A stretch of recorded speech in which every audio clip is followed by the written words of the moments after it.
Beli iPhone 12 di tahun 2024? Yakin? Mikir-mikir dulu nggak sih? Oke, kali ini gue mau ngebahas apakah kalian harus beli iPhone 12 ini atau enggak di tahun 2024. Kalau menurut gue sih alasan paling kuat kenapa kalian harus beli iPhone 12 ini di tahun 2024 ya karena ada duit aja nggak sih ya jadi beli gitu. Enggak. Yang pasti karena udah turun harga banget. Ya siapa sih yang gak mau gaya-gayaan pakai HP boba biar gak dikata pakai Android bapuk. Yuk langsung aja kita bahas spesifikasinya. Ini dia iPhone 12.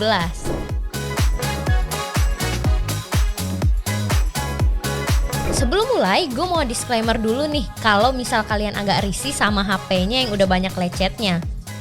Kok nggak kelihatan sih? Ya karena pakai case nih buka dulu deh. Ya tapi kalian lihat aja lah nanti. Pokoknya kalau misal agak lecet-lecet ya maaf ya guys, karena ya ini udah kurang lebih 2 tahunan lah pemakaiannya. Oke, kita lanjut. Tadi di awal gue sempat mention soal harga. Jadi per video ini dibuat tanggal berapa nih hari ini ya? Tanggal 13 Februari 2024. Nah, harga iPhone 12 sendiri yang 64GB ada di harga 9 juta kembali 1000. Alias di 8999. Yes, bener. Ini udah under 10 juta. Tapi ya masih buat dompet kita nangis gak sih? Nah, ini tuh udah lumayan turun jauh banget dibanding pertama kali launching lah di akhir 2020. Yang mana harga iPhone 12 yang 64GB itu ada di 14.999. Berarti belum 3 tahun harganya udah turun 6 jutaan lah ya. Keren banget gak sih ini ya? Itu emang ciri khasnya Apple gak sih turun harga? Ya ini cukup membantu ya sis buat kita kaum pendukung dunia boba tapi tidak dengan harganya yang meroket gitu. Oke, untuk harganya ini nggak beda jauh sama di e-commerce. Contohnya di e-commerce ini, harga iPhone 12 yang 64GB ada di harga 8 juta. Tapi kalau kalian pintar nyari sih bisa dapat di harga 7,6 juta ya untuk yang 64GB. Tapi kalau kalian udah ngebet banget mau pakai iPhone buat nyenengin gengsi yang udah meronta berteriak dalam diri ini, cuman masih gak ada duit dan mau yang lebih murah, bisa nih cari iPhone 12 second. Pasti udah banting tipis banget sih itu harganya. Contohnya yang ini. Ini udah dijual harga 5 jutaan aja. Tapi ya resiko tanggung sendiri loh ya. Ya jangan ngeluh juga. Kok lemot? Kok baterainya cepet habis? Apalagi yang servis-servis mulu nih karena gak bisa pakai mobile data, cuma modal wifi doang. Ya itu semua resiko gak sih kalau beli HP second guys. Jadi jangan mau begayaan doang tapi kualitas gak oke, malah ngomel-ngomel padahal belinya online second. Oke, biar makin afdol, gimana kalau kita bahas kekurangannya nih? Kan sesuai judulnya aja, jangan beli. Tapi kan tanda tanya, jangan langsung dispekulasi sendiri. Jadi kalian bisa mikir-mikir lagi nih buat ngeluarin duit ya 9 juta lah ya buat beli iPhone tuh. Worth it gak sih? Oke, kekurangan iPhone 12 di tahun 2024 apa ya selama aku pakai iPhone 12 ini? Ya menurut gue minus-minus kecil aja sih, tipis-tipis doang. Contohnya yang pertama nih, ini nih, refresh rate-nya yang hanya 60Hz. Tuh lihat tuh, pasti user Android sekarang lagi udah ketawa terbahak-bahak. Masa sih HP 9 jutaan masih dapat refresh rate kayak gini? Ini kalau dimendang-mendingin sama HP Android, fix jelas Android yang juara. Tapi ini menurut saya, jangan ngamuk dulu. Nah, mungkin buat orang yang mau beli atau upgrade ke iPhone 12 di tahun 2024, pasti sebelumnya juga masih yang pakai 60Hz gak sih? Ya, jadi harusnya bukan jadi masalah yang gede banget. Jadi ya, kalian tuh gak usah lebay ya buat orang-orang di luar sana, gak usah lebay. Karena refresh rate 60Hz di iPhone ini nyaman-nyaman aja kok. Terus apalagi ya kekurangannya? Yang ada di otak gue sekarang adalah mahal. Dia ini tetap mahal aja. Mikir aja gak sih kalau kita gak dibantu third party brand lain untuk perlengkapan iPhone? Misalnya pasti kita beli yang ori nih, kayaknya case HP, charger. Itu kan kalau misalnya rusak atau kita mau gonta-ganti itu kan susah ya perintilan-perintilan itu kalau misalnya beli ori. Nah, untuk desain, material, dan finishingnya ya iPhone 12 memang masih kalah keren dibanding yang Pro. Kenapa? Ya karena ini nih kaca glossy belakangnya nih kalau di bobanya ini kalau makin lama dilihat kayak kurang aja gitu ya, kurang cakep. Tapi ya sebenarnya santai aja karena nggak jelek-jelek banget juga sih. Siapa juga yang mau lihat, yang penting boba kan. Dan kalian masih bisa tutupin pakai case yang cakep-cakep, apalagi case orinya, harganya juga cakep.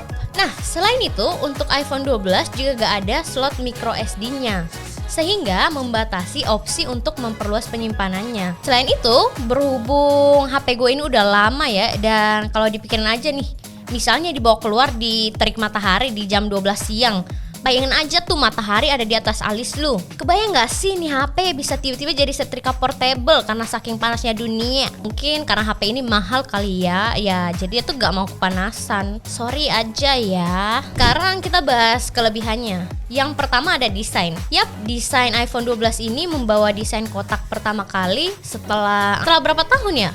Ya pokoknya dari iPhone 6 sampai dengan iPhone 11. Tapi di iPhone 12 ini balik lagi ke zaman iPhone 5S. Desain kotak yang keren banget buat kalian yang kangen desain iPhone kotak. iPhone ini jawabannya. Nah ini nih part pentingnya nih. HP ini juga jangan lupa ditaruh di meja dan dibalik ya. Jadi biar orang-orang tahu tuh kalian pakai iPhone. Jadi biar bobanya kelihatan gitu. Ada dua, jadi kelihatan keren. Ditambah logo Apple di tengah ini bisa buat flexing dikit-dikit lah. Nah, iPhone 12 ini juga udah mendukung IP68 yang sedikit lebih baik lah dari iPhone 11. Jadi iPhone 12 ini bisa bertahan up to 6 meter selama 30 menit. Karena HP ini bentuknya kotak, jadi feel genggamnya tuh enak gitu loh, daripada yang bulat atau melengkung seperti generasi sebelumnya. Ditambah beratnya yang hanya sekitar 170 gram lah. Makin nyaman buat kalian nenteng atau bawa-bawa dalam waktu yang lama. Pilihan warna dari iPhone 12 ini juga ada banyak. Ada hitam, putih, merah, hijau, biru, ataupun ungu-ungu manja nih kayak punya gue saat ini. Sekarang waktunya kita mengetes kualitas speaker dari iPhone 12 ini. Coba kita dengarkan secara langsung untuk kalian nilai sendiri lah ya speakernya seperti apa. Nih kita puterin dulu lagunya.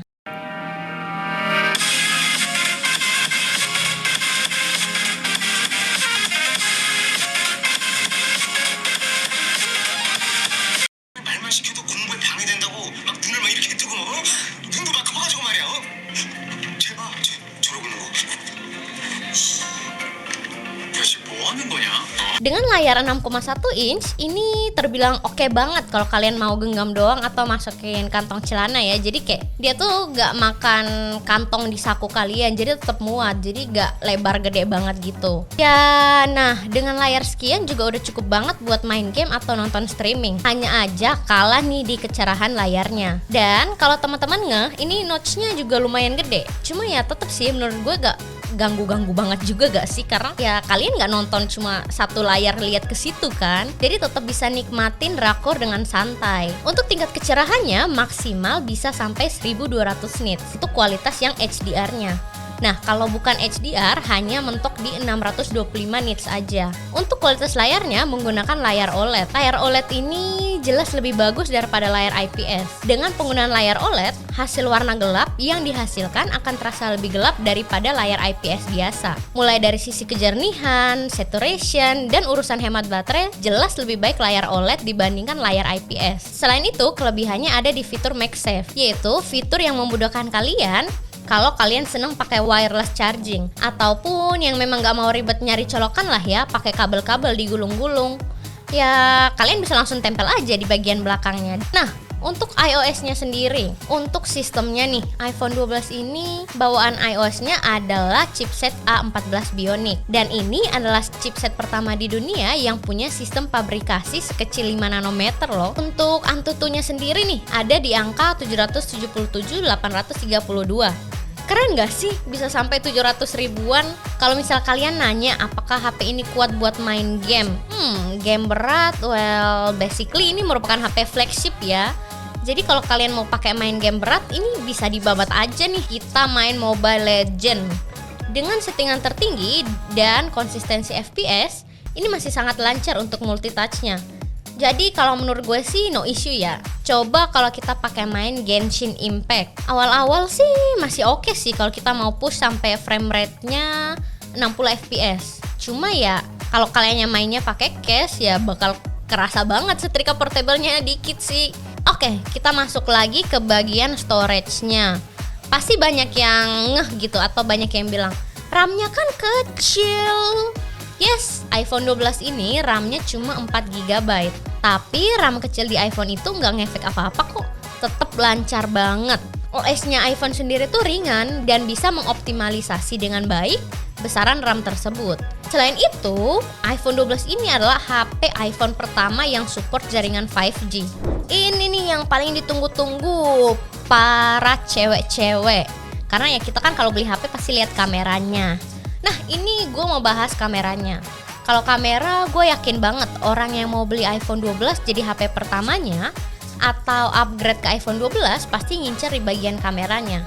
Ini apalagi udah ada 2 kamera boba di belakangnya dengan kamera utama 12 megapiksel f1.6 dan kamera ultrawide 12 megapiksel f2.4. Dan yang terpenting akhirnya di iPhone 12 ini udah ada fitur night mode di semua lensanya. Ini aku bakal masukin contoh-contohnya dan kalian bakal nilai sendiri ya gimana bagusnya nih kamera.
Masuk ke audionya nih, gue bakal nunjukin video yang diambil langsung dari audio HP ini nih, tanpa bantuan mikrofon apapun. Nah, ini kan benar-benar cahaya datang dari depan muka gue banget nih, pas banget. Tapi apa ya, muka gue tuh kayak malah lebih bagus gitu kalau lebih cahayanya. Jadi kayak HP ini tuh benar-benar oke banget. Nah, walaupun backlight ini tuh ya agak over exposure gitu loh. Maksudnya kayak masih sangat-sangat oke. Nah, kecuali kayak gini ya. Ini benar-benar mataharinya tuh persis di belakang gue gini. Jadi kayak kayak gini tuh masih bagus banget guys buat kalian yang mau pakai iPhone 12. Ini tuh kameranya mantul. Untuk daya baterainya ya mungkin bisa jadi kelemahan atau bisa jadi kelebihan. Kalau baterai kalian masih bagus nih, iPhone 12 ini memiliki kapasitas baterai di 2815 mAh. Baterainya bisa dibilang cukup mumpuni. Oke, kesimpulannya adalah jadi gimana menurut kalian? Kalau dari opini gua, ini opini gua balik lagi. iPhone 12 ini pas banget lah kalau kalian beli tahun 2024. Yap, itu tadi review iPhone 12 di tahun 2024. Semoga bisa berguna dan kalian keracunan ya jadi tipe cewek idamannya Satria. Pada tahu Satria nggak sih? Nah yang ini dah gue masukin nih Satria nih. Oke, jangan lupa di like, comment, subscribe, dan share ke teman-teman kalian ya. See you in another video. Thank you for watching people. Bye-bye.